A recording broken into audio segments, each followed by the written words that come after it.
Ito ay rated SPG, striktong patnubay at gabay ng magulang ang kailangan. Masasaksihan na nga ng lahat kung paano magalit si Tanggol. Mag-isa niyang lalabanan ang nambugbog at nanaksak sa kanyang mga kaibigan. Hahanga ang lahat kay Tanggol dahil papabagsakin niya ang mga ito at mapapatay niya pa ang iba. Tama nga ang sinabi ni Celso tungkol kay Tanggol na mas delikado daw umano ang taong tahimik dahil sagad ito kapag magalit. Samantala, napakasakit nito para kay Tanggol ang makitang nag-aagaw buhay ang kanyang mga kaibigan. Hindi niya ito na ipagtanggol dahil huli na bago niya nabuksan ang gate at nakapasok. Kaya gagawin ni Tanggol ang lahat para malaman kung sino ang pasimuno sa kaguluhan na yon. Hindi niya mapapatawad ang nag-utos na paslangin sila. Kaya naman, dito na mauubusan ng pasensya si Tanggol kay Bong.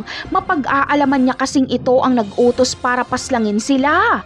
Kaya sa susunod na pagkikita ni Bong at Tanggol ay agad itong babanatan ni Tanggol. Matinding laban ang magaganap sa kanilang dalawa.